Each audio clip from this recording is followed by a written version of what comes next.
निवडणुका जेव्हा येतील आपल्या आहे, आपले अनेक लोक जे इच्छुक असतील, अनेक लोकांना जे इच्छुक यासाठी असतील की आपला उमेदवार जिंकायला पाहिजे, आपली मशाल जिंकली पाहिजे, शिवसेना उद्धव बाळासाहेब ठाकरे पक्ष हा पुन्हा एकदा मुंबई महानगरपालिकेत सत्तेवर आला पाहिजे, ही सगळ्यांची इच्छा आहे. लढाईची ताकद आहे, जिद्द आहे, हिम्मत आहे. पण ही लढाई फक्त प्रचारातून होणार नाहीये. ही लढाई फक्त आता बॅनरवर होणार नाहीये. ही लढाई फक्त आता काही मोठ्या सभेंमधून होणार नाही, काही मोर्चांमधून होणार नाही. ते तर आपल्याला करायला लागणारच आहे. 1 तारखेचा मोर्चा आपला आहेच. पण ही लढाई ज्या मिनिटाला आपल्या हातात ड्राफ्ट रोल येईल ह्या महानगरपालिकेच्या निवडणुकीचा, तिथपासून सुरू होणार आहे. मी आज एक छोटं प्रेझेंटेशन देते आपल्या सर्वांना, कारण आपल्याला कळलं पाहिजे की जेव्हा आपण सांगतो की ड्राफ्ट रोल, आपण प्रत्येक जण गटप्रमुखांना सांगत असतो, आपण सगळे उपशाखा प्रमुख म्हणून पाहत असतो की यादीचं वाचन झालं पाहिजे, यादीचं वाचन झालं पाहिजे. मला वाटतं मागच्या डिसेंबरपासून आत्तापर्यंत उद्धव साहेबांनी अनेक अशी फ्लाइंग स्क्वॉड्स पाठवलेत. कधी स्थानिक लोकाधिकार समितीचे असतील, कधी आपले निरीक्षक येतात, कधी उपनेते येतात. अनेक वेगळ्या वेगळ्या आपण पाहतोय शाखेंमध्ये बैठकी झाली, आणि त्याच्यातून एक जे सगळीकडे येत होतं ते म्हणजे यादीचं वाचन. किती शाखेंमध्ये यादीचं वाचन सुरू झालं, जरा हात वरती करून मला दाखवा. सगळे करत आहेत ना? वरचे लोक करतात की नाही? वरचे हात वरती नाही येतात आहे ना? पण वरती वरती करते की खोलावर जात आहे? खोलावर जातं ना.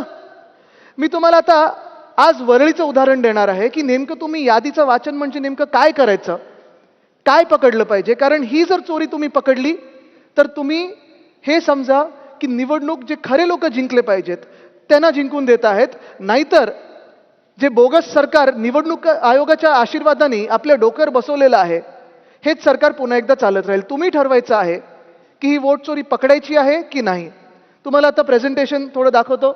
बोगस सरकार, बोगस मतदार, हे नेमकं काय होतं हे तुम्हाला दाखवतो.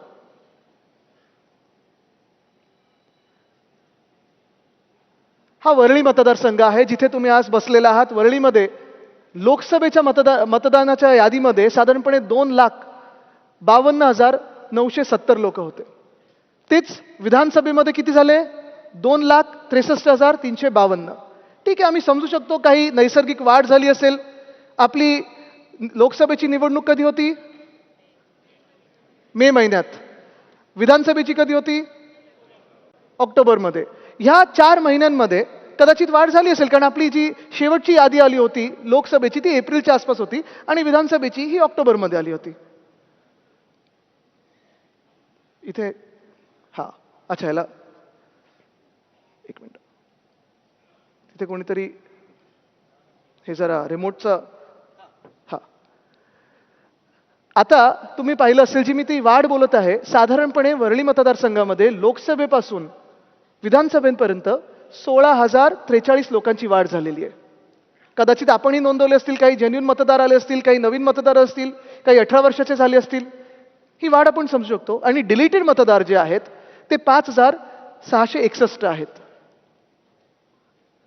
पण ही मतदारसंख्या जी वाढली होती त्याच्यात जेव्हा मी अभ्यास करायला लागलो, ज्या खोलावर गेलो की खरोखर एवढे मतदार वाढलेत का, खरोखर एवढे मतदार डिलीट झालेत का, कोण आहेत हे डिलीटेड मतदार, हे वाढलेले मतदार कोण आहेत, हे पाहिल्यानंतर आपल्याला दिसतं साधारणपणे 19,333 मतदार 2 लोकांनी ह्या यादीवर अभ्यास केल्यानंतर पकडलं जात आहेत की हे 19,333 मतदार हे गडबडीतले आहेत. ह्यांना आम्ही अनॉमली बोलतो, स्टॅटिस्टिक्समध्ये ह्यांना अनॉमली बोलतात.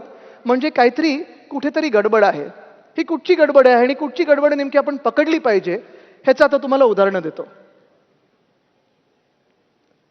हे एक जबरदस्त उदाहरण आहे. नरहरी कुलकर्णी हे वोटर लिस्ट 196 मधले आहेत. लोकसभेचे फोटोवर आपण सगळे ब्लर केलेले आहेत. फोटोग्राफ सगळ्यांचे थोडे भुरकट केलेले आहेत, कारण कोणालाही प्रायव्हसीचा प्रॉब्लेम नसावा म्हणून आपण फोटोग्राफ्स थोडे भुरकट केलेले आहेत. ते फोटोग्राफ्स आपल्याकडे आहेत, मतदार यादी पण आहे. पण हेच तुम्ही बघा, जे साधारणपणे लोकसभेमध्ये ही व्यक्ती नरहरी कुलकर्णी डिलीटेड होती. का डिलीटेड होती? कारण मृत झाली, डेड झालंय असं